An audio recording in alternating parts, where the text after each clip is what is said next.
నమస్తే, నేను ప్రియాంకారావు. నెయ్యి కల్తీ వ్యవహారంలో హవాలా బయటపడింది.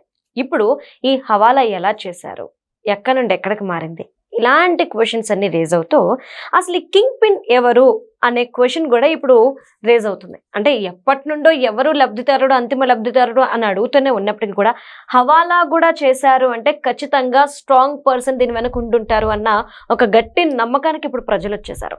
మరి దీని గురించి ఈరోజు డిస్కస్ చేద్దాం. మనతో మాట్లాడడానికి సీనియర్ జర్నలిస్ట్ సిఎస్ రావు గారు ఉన్నారు. ఆయన అడిగి తెలుసుకుందాం. నమస్కారం సార్. అంటే ఇప్పటివరకు కల్తీ నెయ్యిలో వచ్చిన డబ్బులు ఎలా మారినాయి అంటే పిఎల్ అకౌంట్లలోకి, వాళ్ళ అకౌంట్లలోకి, లేదంటే ఇలా సినిమాల్లోకి అని మాత్రం మనం చూసాము గోల్డ్ మీద ఇన్వెస్ట్ చేయడం. బట్ ఇప్పుడు హవాలా కూడా చేశారన్న కొత్త అంశం తెర మీదకి వచ్చేప్పటికీ అందరూ ఆశ్చర్యపోతున్నారు. ఖచ్చితంగా హవాలా జరిగిందంటే దీని వెనక స్ట్రాంగ్ పర్సన్ ఉంటారు, ఆయన లేకపోతే ఈ హవాలా సాధ్యం కాదు అనే ఒక ఆలోచనకు వచ్చారు. అసలు ఈ కింగ్ పిన్ ఎవరు అనేది కూడా అడుగుతున్నారు. ఎవరు మనకి లిక్కర్ స్కామ్ లో కింగ్ పిన్ ఎవరు? కసిరెడ్డి. అవును కదా, అందరూ తెలుసు కదా. అది చార్జ్ షీట్ లో పొందుపరిచారు, జైల్లో ఉన్నాడు ఆయన. ఎవరు? లిక్కర్ స్కామ్ లో. Liquor scam. అవును, ఆయన హవాలా చేశాడు, రకరకాలుగా మార్చాడు. సేమ్ అదే తరహాలో, అదే ఫార్ములా తోటి, అదే పందాలో నెయ్యి కల్తీ విషయంలో కూడా జరిగిందని చెప్పి లేటెస్ట్ గా సిట్ అనుమానిస్తూ ఇప్పుడు ఆల్రెడీ లీక్స్ వచ్చినాయి, బయటకు వచ్చినాయి మీడియాలో. ఇక్కడ ఎవరు కింగ్ పిన్ ఎవరు అంటే చావడా. ఎవరు ఈ చావడా అని అంటే విష్ణు డైరీకి సంబంధించినటువంటి సిఇఓను సంథింగ్ ఇతను. సో ఇతను నెయ్యిని సప్లై చేసింది ఎవరు? బోలేబాబా.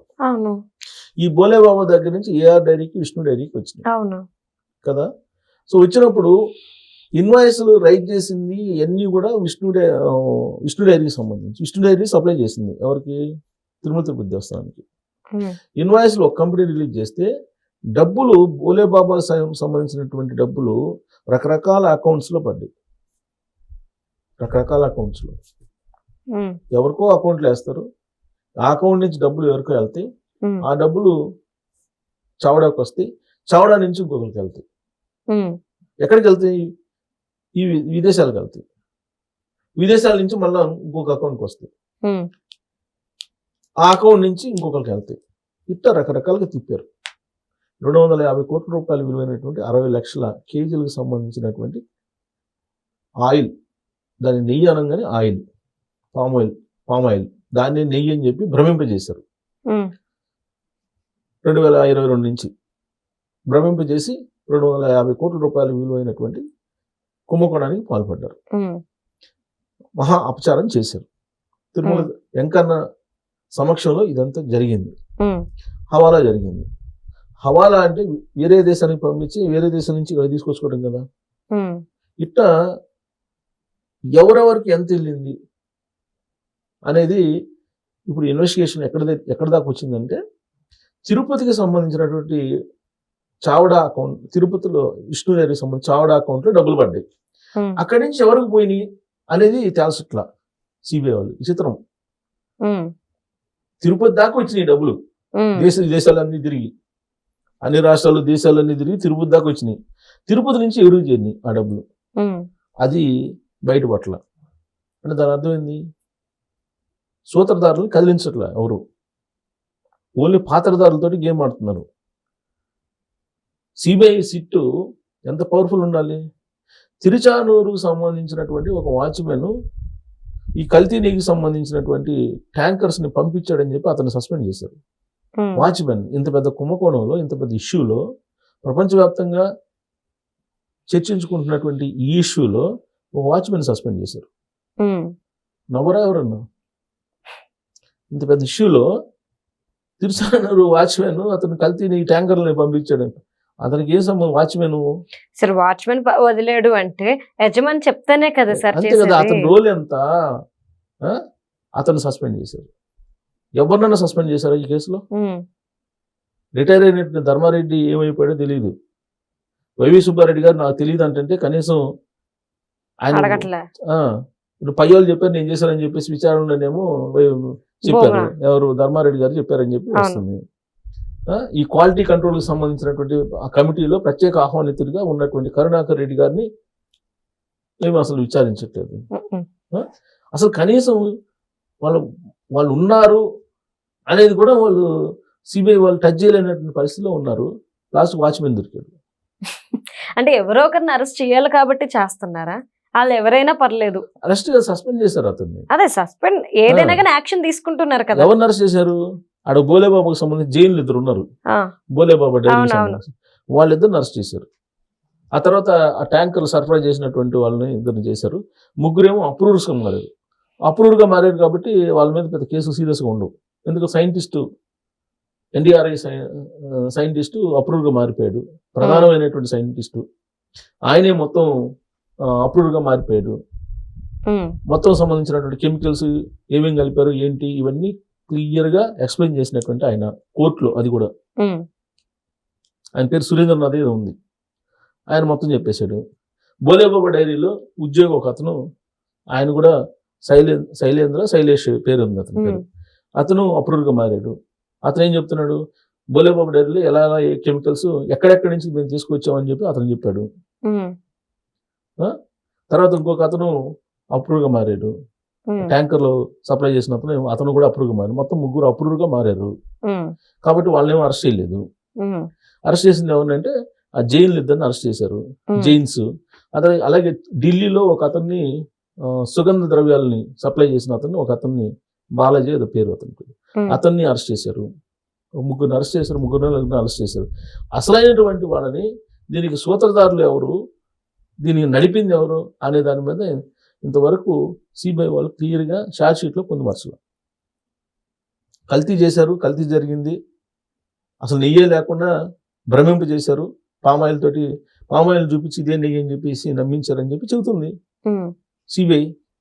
కానీ ఎవరు నమ్మించారు? వాచ్మెన్ నమ్మిస్తాడా? ట్యాంకర్లని పోనిచ్చినటువంటి వాచ్మెన్ లోపల ఉండేటువంటిది కల్తీయా కాదని అతను చెక్ చేస్తాడా? కాదు కదా.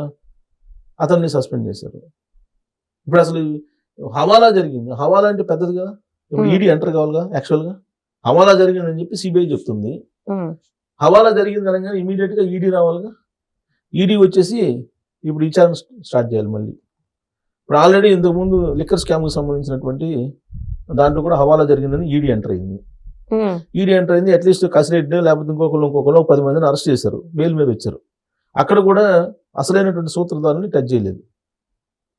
అది కూడా రాజకీయపరమైన కేసు కింద చెప్పేస్తున్నారు లిక్కర్ది కూడా. ఇప్పుడు అక్కడ పాలసీ మార్చారు, లిక్కర్ పాలసీని మార్చినటువంటి అప్పట్లో ఢిల్లీ సీఎంగా ఉన్నటువంటి కేజ్రీవాల్ని అరెస్ట్ చేశారు, డిప్యూటీ సీఎం సిసోడియాని అరెస్ట్ చేశారు. ఇక్కడ పాలసీ మార్చిన వాళ్ళు మాత్రం క్వశ్చన్ కూడా చేయట్లేదు. ఓకే, అలాగే హవాలా అక్కడ జరిగింది, నెయ్యి కల్తీ విషయంలో హవాలా జరిగింది. ఈడీ ఎంటర్ ఇమీడియట్గా చర్యలు తీసుకోవాలి కదా, తీసుకోవట్లేదు.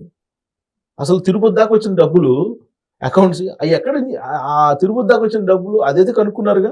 తిరుపతి దాకా వచ్చినాయి, అక్కడ నుండి ఎటెళ్ళి, అక్కడి నుంచి ఎటెళ్ళి అనేది అంటే తిరుపతి దాకా వచ్చిన డబ్బులు ఎటెళ్ళి అనేది తెలుసుకోవడం కష్టమా సార్? తిరుపతి వరకు వచ్చిందని తెలుసుకున్నారు కదా, తెలుసుకున్నారు. తిరుపతి దాకా వచ్చినాయి, అది చాలే. అక్కడి నుంచి ఎటెళ్ళిందని చెప్పట్లా పాపం.